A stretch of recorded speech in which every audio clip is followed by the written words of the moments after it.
Bonjour, bienvenue dans cette nouvelle vidéo, je vous salue.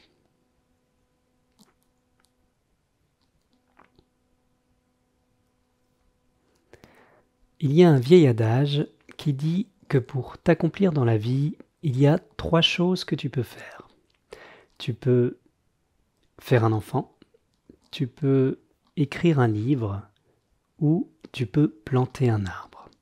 Eh bien, aujourd'hui, je vous propose de vous partager comment, avec quelques membres de la communauté, nous avons planté plus de 6500 arbres en moins d'une semaine sur le beau terrain de Terraliva, le beau projet d'écolieu que nous avons au Portugal.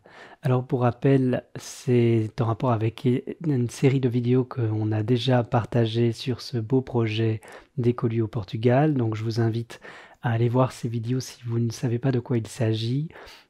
C'est un beau projet qui s'inscrit dans la continuité de la nouvelle conscience, du nouveau cycle dans lequel nous rentrons. C'est un projet de lumière qui aide à élever la conscience collective de l'humanité. Il y a bien sûr les fondations intérieures, comme j'en ai parlé dans les précédentes vidéos, cet jardin intérieur, cet Éden, cette harmonie, elle est évidemment à l'intérieur et toutes les vidéos que je vous partage sur cette chaîne vous aident à vivre cette intériorité, cette harmonie intérieure. L'idée est qu'aujourd'hui, nous puissions ensemble manifester cette harmonie intérieure dans un mouvement qui va donc de l'intérieur vers l'extérieur. Ça ne peut pas aller dans l'autre sens, c'est pas l'extérieur qui cause notre bonheur, mais une fois que nous avons trouvé cela, nous pouvons le partager, l'incarner et le manifester. Donc il y a un retour à l'essentiel, un retour à la nature, un retour aux vraies valeurs que nous pouvons partager tous ensemble. Et ce projet d'écolieu est une manifestation d'un vieux rêve, d'une mémoire enfouie très profondément dans l'inconscient collectif, au cœur des êtres, au fond de leur âme, ce paradis intérieur, ce paradis, cet Éden sur lequel nous pouvons courir pieds nus dans l'herbe ensemble, dans cette harmonie. Vous voyez ce rêve très éthéré qui existe dans l'inconscience collective, qui existe parce qu'il y a des raisons pour lesquelles il existe, parce que c'est notre origine. Et cette beauté, ce paradis peut maintenant commencer dans cette nouvelle conscience à se manifester. Et donc cet écolieu qui a été mis en place par l'association Living Harmony, donc Vivre en Harmonie, que nous avons créé, c'est en anglais parce que c'est un projet ouvert à tous, à toutes les langues, eh bien il prend place et vous êtes les bienvenus à venir nous rejoindre, vous êtes les bienvenus à venir nous rejoindre pour venir planter des arbres aussi, et puis pour partager tout cela et nous aider à développer tout cela. Et puis bien sûr, si vous voulez y séjourner, goûter à cette démarche, à ce partage des valeurs, et puis pour faire élever aussi la conscience collective, puisque c'est une bulle de lumière qui s'inscrit au sein de nombreux autres, puisque c'est comme une fleur de vie, il y a plein de puits de lumière qui se créent et qui créent un grand réseau entre toutes les puits de lumière, tous les écolieux qui se forment un peu partout dans le monde. Et donc c'est une mise en relation, c'est une mise en réseau de tous ces écolieux, la vision est dans ce sens. Mais ça, je vous invite, pour connaître plus de détails sur l'écolieu en lui-même, à voir les autres vidéos. C'était simplement un rappel, vous poser le contexte aussi pour si vous n'aviez pas encore entendu parler de cet écolieu. Je vous invite à, si ça vous intéresse, à regarder les autres vidéos. Et maintenant, nous commençons dans le sujet en question. Il y a 2 aspects importants que nous souhaitons développer dès le début dans cet écolieu pour commencer. C'est bien sûr toute la vision, on va dire, architecturale, donc toute la façon dont on va développer et construire les bâtiments, les maisons, les endroits donc plus collectifs, des endroits pour se ressourcer, pour méditer, des endroits pour les soins, des endroits pour la cuisine, toutes les choses collectives qui permettent la vie de tous les jours, et puis les endroits pour y dormir, des zones plus résidentielles en quartier, des zones pour des séjours plus temporaires, des zones pour des séjours courts. Bon, tout ça, c'est un plan qu'on met en œuvre et qui se fait en co-création, avec de l'autoconstruction aussi, tout ça en harmonie avec la nature, écologique, avec une intelligence du cœur. Et donc tout le monde partage ses spécialités et ses connaissances qu'on met ensemble pour développer ça. Et puis en parallèle, eh bien, il y a le terrain lui-même, sa nature, dont nous prenons soin, puisqu'évidemment c'est une synergie et c'est une harmonie. Et donc, dès le départ, nous souhaitons créer un écosystème le plus résilient possible, le plus diversifié, le plus beau possible, que ça ressemble à un Éden, mais aussi le plus, le plus intelligemment possible, dans le sens où c'est quelque chose qui puisse se créer de l'abondance naturellement. Il y a aussi tout un aspect d'autonomie aussi alimentaire et autres que nous souhaitons faire, avec bien sûr pas quelque chose de fermé, parce que on est connecté aux autres. L'idée n'est pas de créer une autarcie, mais quelque chose d'indépendant, c'est très différent. Donc par une autonomie alimentaire, donc on va tout produire, c'est pas possible, on va pas faire notre propre sel, on va pas faire notre sucre, mais ça n'a pas de sens, mais on va créer beaucoup d'autonomie quand même. Et donc pour créer cette biodiversité, pour créer ces écosystèmes, eh bien il y a une façon de faire, et ça permet de créer un vrai microclimat qui permet de tempérer, d'avoir une température dans les extrêmes qui soit beaucoup plus adoucie.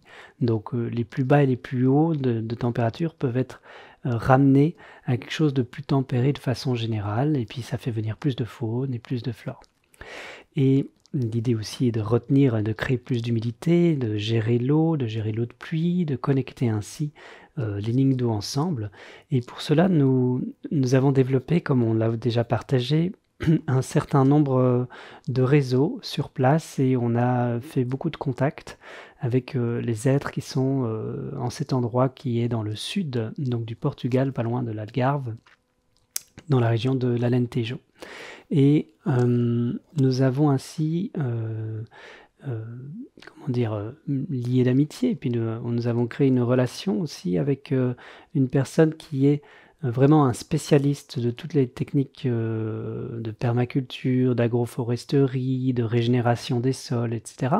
Et nous avons beaucoup discuté ensemble pour voir comment on allait faire avec ce terrain, puisque lui-même est un local de la région. Il connaît beaucoup des terrains environnants parce qu'il a déjà aidé dans d'autres terrains. Et puis l'idée plus large, dans tout un réseau qui s'est créé et avec lequel nous partageons, c'est de connecter tous les terrains ensemble pour reconnecter toutes les lignes d'eau ensemble et faire circuler ainsi toute l'eau et créer jusqu'à l'océan, en fait, puisqu'on n'est pas loin de l'océan.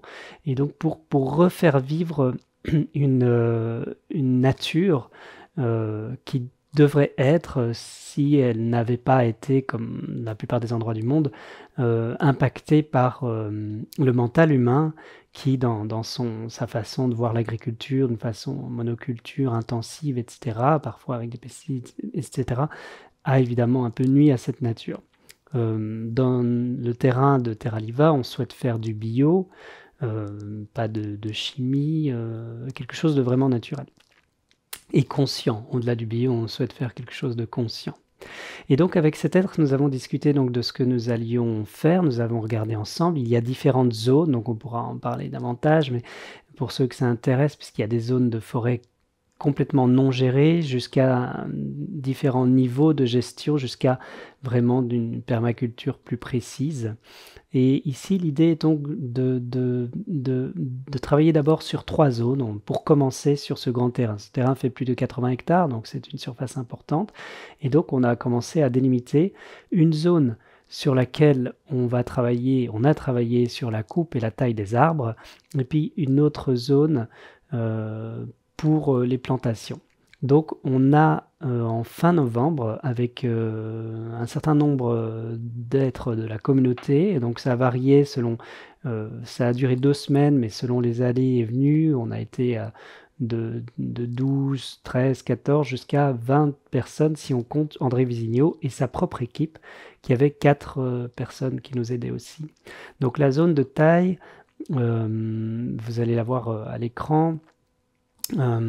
C'est une zone de 10 hectares qu'on a définie qui est tout près d'une petite forêt de chênes verts et de chênes lièges où on a pu d'abord au préalable, notamment Cyril et Poureza qui font partie de l'association ont aidé à marquer les arbres qu'on allait tailler en priorité, certains qui ont dû être coupés, mais qui, même coupés, servent puisqu'en fait, ils redonnent leur énergie et puis leur matière organique au reste de l'écosystème et de la forêt. Donc ça, c'est très intéressant, et aussi la vision que l'on apporte, qui est une vue harmonieuse, dans une vue aussi spirituelle, sur la façon dont on a travaillé avec, autant pour la coupe, la taille, que pour les plantations. Donc on va y revenir. Ensuite, on a fait une plantation qui est donc dans la zone, de part et d'autre de la deuxième ligne d'eau. Et il y a une troisième zone qui est dans une... Donc c'est la plupart des plantes, environ 4000 plantes ont été installées là, ensemencées.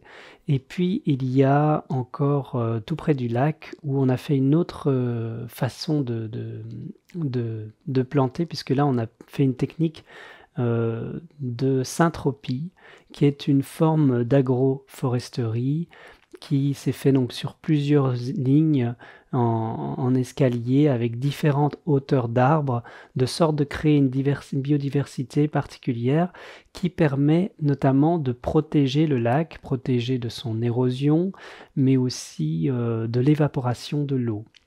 Puisque par ce qu'on a planté, il va avoir quelque chose un mur naturel qui va protéger de l'humidité, qui va retenir une bonne partie de l'évaporation de l'eau. Alors pour faire ça, on a creusé des grands sillons d'abord pour pouvoir planter après, et ces sillons ont largement contribué à l'infiltration des eaux, et on a déjà des résultats par rapport à ça qui sont vraiment très beaux. Donc voilà, comme je vous l'ai dit, d'abord il y a eu une préparation en amont, avant qu'on soit une vingtaine sur le terrain à faire tout ça, pour repérer les arbres qui devaient pour certains être coupés et d'autres taillés. Donc c'est très joyeux parce que ça s'est fait ensemble, ça peut être chacun d'entre vous, vous pouvez nous rejoindre si vous le souhaitez, vous pouvez nous contacter sur le blog Terraliva.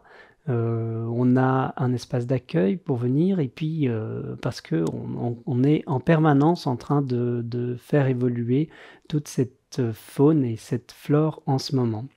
Et donc on a été 2 semaines sur le terrain. La première semaine, il y a eu donc cette période de coupe où ce qui était intéressant, c'est que l'idée n'était pas seulement de pouvoir travailler avec André et son équipe et notre communauté pour pouvoir ensemble, quand je dis notre communauté, il faisait aussi partie de la communauté parce que voilà, ça s'est vraiment très, très bien passé. Il y a une résonance naturelle du cœur. Et donc, naturellement, l'idée était non seulement de pouvoir travailler avec eux qui avaient une connaissance de la région, du local, pour bien faire les choses sur le terrain, mais aussi on souhaitait avoir une transmission. Donc il y a aussi un enseignement qui nous a été partagé de ces êtres sur leur technique de taille, de coupe, dans la vision globale de là-bas, qui est très intéressant parce qu'on tient compte de beaucoup de choses. Il y a vraiment beaucoup de choses à partager là-dessus, plus la façon de planter là-bas. Il faut savoir que les plantations, on a planté environ une vingtaine d'espèces différentes. On va y revenir juste après. Pour les plantations, pour la taille et pour la coupe, ce qui est beau, c'est que tous les êtres dont certains n'avaient jamais fait une taille d'arbre, ont vraiment ressenti et intégré facilement. Il y avait une harmonie dans le groupe, c'était vraiment très beau. Et toutes ces tailles et ces coupes, à chaque fois, d'abord il y a certains arbres qui étaient un peu étouffés par la végétation autour, où la lumière ne passait plus, et donc il y a certains arbres qui étaient en voie d'extinction, qui vraiment retrouvent maintenant un second souffle et qui peuvent revivre. Donc ça c'est très beau, puis on le voit énergétiquement, tout ce qui était taillé, on peut voir après comment maintenant ça respire. Et depuis d'ailleurs, bien sûr, on a beaucoup de choses qui ont avancé, vous pouvez le voir aussi sur le groupe Telegram, sur le blog, et puis sur les réseaux sociaux, on va en parler, on commence à les ouvrir. Vraiment, on voit que c'est très très beau parce que il y a toute une vie qui est repartie. Enfin, il y avait déjà de la vie, mais voilà, il y a vraiment un résultat clair, concret qu'on peut voir. Et donc, tout ce qui était coupé a été, par exemple, disposé en cercle dans dans une distance euh, naturelle, on va dire, par rapport au tronc. Et ce cercle de matière qui a été coupé c'est de la matière organique qui va nourrir en fait l'arbre. Et donc à chaque fois on a disposé comme ça autour de chaque arbre soigneusement, en conscience, toute cette matière organique, et on pouvait voir énergétiquement, donc il y a chimiquement, organiquement, mais aussi énergétiquement, on voit comment ça se connecte ensemble. Donc ce qu'on voyait dans l'ensemble, c'est pas un arbre isolément, il faut toujours voir que la nature la nature de la réalité est interdépendance, et donc au niveau d'une forêt c'est pareil, il y a des arbres maîtres, il y a des arbres qui, qui entraident, et puis il n'y a aucun arbre qui est rejeté ou isolé, chacun contribue à l'ensemble de l'écosystème. Et donc si vous voulez, l'énergie qui circule pour aller à une pointe d'une branche qui semble mourir ou est déjà morte, en fait, l'énergie continue à circuler. Cette branche va tomber et cette énergie va continuer à aller dans le sol, comme un arbre lui-même qui meurt. En fait, l'arbre, semble-t-il, cette forme-là est en train d'évoluer, mais l'énergie, elle, qui circule dans cet arbre est toujours là, parce que quand l'arbre tombe, eh bien l'énergie va donc créer la décomposition de cet arbre, et il va aller dans les racines des arbres voisins, de ses frères et sœurs. Et donc les arbres voisins vont grandir et se renforcer grâce à ce don, et etc. Et donc chacun se donne l'un l'autre, vous voyez. Et donc c'est ainsi qu'il faut voir dans cette vision globale l'ensemble de ce terrain et de cette coupe et de cette taille des arbres à ce niveau-là. Donc c'était vraiment très heureux de voir la façon dont ça s'est passé, vraiment, et ça se sent quand on fait une coupe, vraiment, on voit vraiment toute l'énergie qui est dégagée.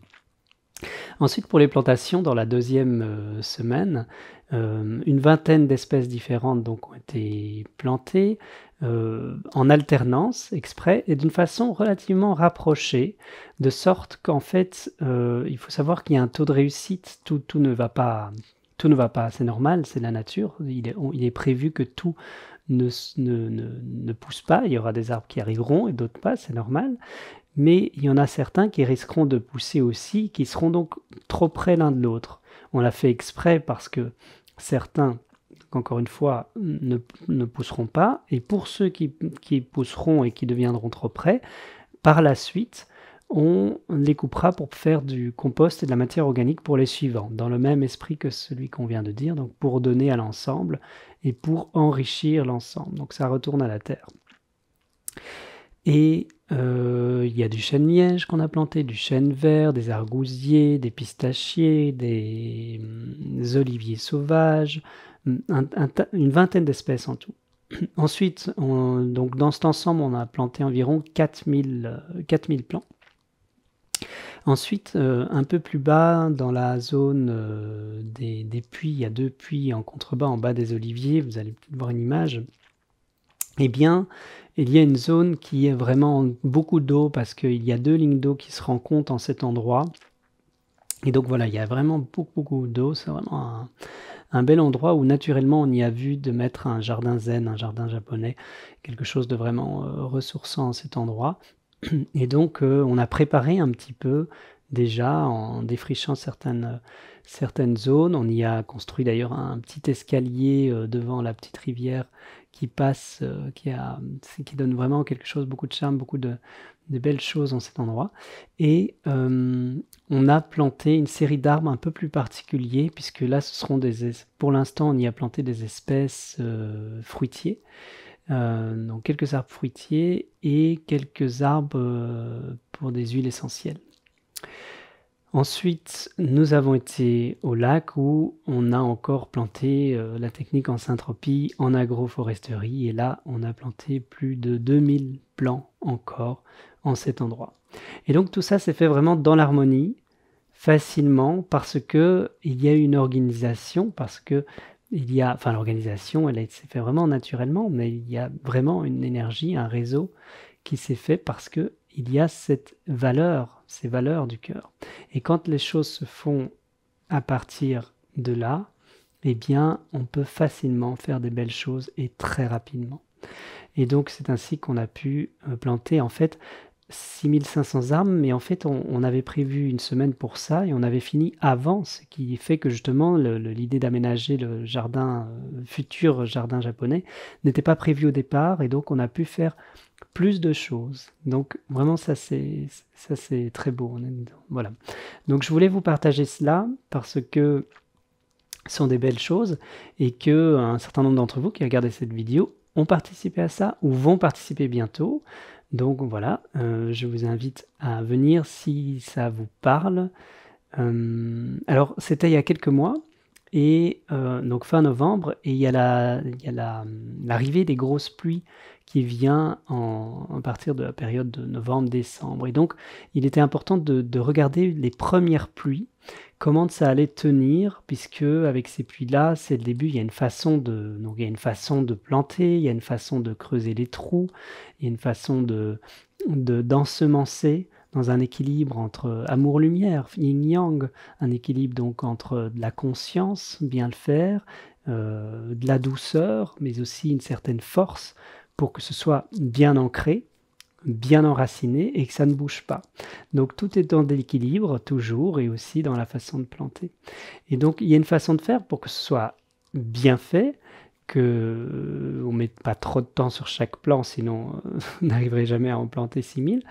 Mais en même temps, au début, forcément, on mettait plus de temps parce qu'il y a un apprentissage, et à la fin, on mettait moins de temps et c'était plus vite fait qu'au début, alors qu'on le faisait 3 ou 4 fois plus vite.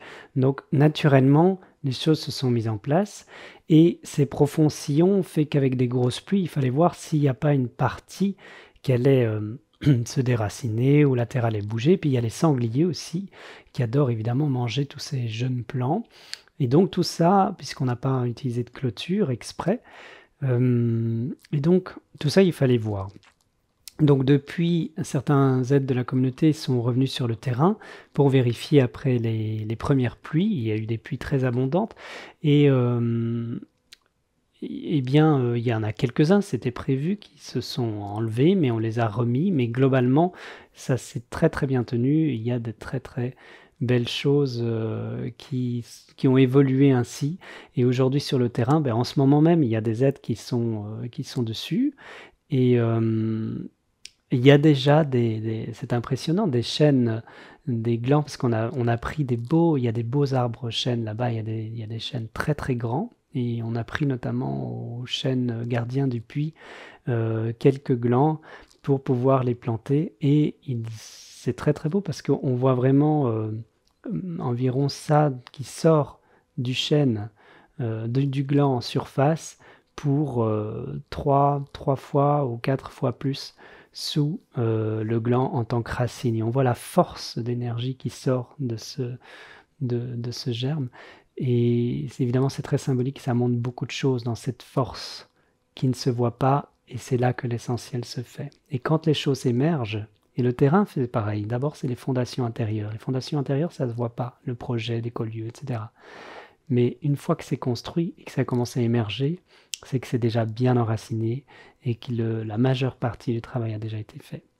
Et là, on vous parle de ce qui commence à être visible, vous voyez, mais ça fait des années qu'on est dessus. Donc ça commence c'est qu'il y a des bonnes racines qui commencent à s'être mises. Et donc on le voit dans le symbole, dans la nature le monde. Et ça, c'est très beau. Alors il y a aussi des cours d'eau qui se sont formés. Il y a les romarins qui commencent à être en fleurs. Donc il y a vraiment de belles choses qui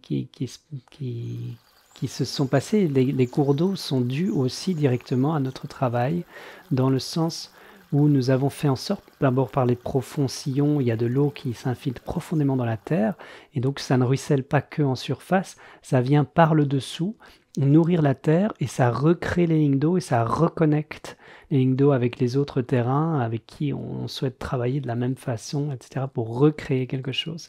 Et de la même façon, eh bien, on a aussi fait un travail important au-delà des sillons pour pouvoir drainer cette eau davantage et enrichir la terre. Donc ça, on vous en parlera peut-être dans une autre vidéo parce que c'est un autre sujet, c'est tout un gros travail qui a été fait à ce propos. Et donc, voilà, on continue à vérifier que ces plans sont bien mis, on continue à contribuer à la taille, à la coupe d'autres arbres actuellement. Il y a, comme j'ai dit, des très très grands arbres, des vieux arbres chênes lièges qui ont 100, 200 ans. Et il y en a des vraiment très beaux, parce qu'il y en a une réserve écologique qui se trouve de plus de 15 hectares, qui se trouve un peu après ce qu'on souhaite être la zone résidentielle. Et pas plus tard que hier, au moment où je tourne cette vidéo, justement, des êtres ont été en train de visiter ça. Et ceux qui sont sur le groupe Telegram ont vu les photos, donc c'est très beau. Donc si ça vous appelle, n'hésitez pas. Et donc, voilà, vous pouvez venir sur le site, comme je vous l'ai dit, sur le site Terraliva. On vous donne le lien en description ou sur la vidéo, je ne sais pas. Et vous pourrez aussi vous inscrire si vous voulez être tenu au courant de la suite du projet. Eh bien, vous pouvez vous inscrire là, sur le site, comme ça on vous tiendra au courant. Et puis, pour ceux que ça intéresse, eh bien, on met en description cela, les liens des réseaux sociaux qu'on est en train d'ouvrir pour pouvoir communiquer un maximum, l'idée est de partager un maximum ce projet à ceux qui intéressent pour qu'on puisse grandir ensemble, construire quelque chose. Il y a des aides, ça les intéresse de passer pour voir, il y a des aides qui veulent séjourner davantage, il y a des aides qui s'y voient pour séjourner à un plus long terme. Il y a vraiment quelque chose de profond qu'on peut partager ensemble, qu'on peut dépasser l'écran, l'écran là de YouTube, là où on se parle. Toutes ces valeurs qu'on partage, c'est des valeurs qui peuvent s'incarner, et c'est un symbole. Cette terre, ça prend racine, c'est un symbole pour incarner ces valeurs et les faire rayonner. Ça va au-delà de cette zone géographique, de ce terrain.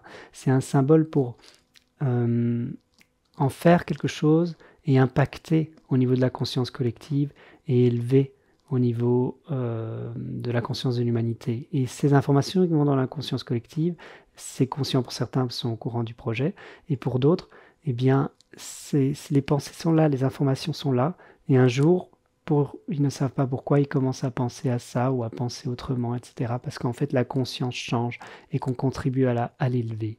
Donc, c'est comme une grande prière, si vous voulez. Et donc, voilà ce qu'est ce symbole. Et si vous souhaitez contribuer à cela, dans cette vue lumineuse d'amour, de lumière, eh bien, vous êtes les bienvenus. Merci beaucoup, je souhaite que ça puisse vous apporter. C'est un sujet un peu différent de la dernière vidéo, par exemple. Mais voilà, c'est quelque chose qui est aussi complémentaire et d'ancrer, parce que le haut et le bas, le haut est comme le bas, et ce qui est en bas est comme ce qui est en haut. Et la vérité, la vie se trouve ici. Rien en dehors de cela n'est vivant. Et donc ça embrasse tout et toutes les formes. Donc bienvenue si vous voulez rejoindre à cette aventure. Merci beaucoup. À bientôt.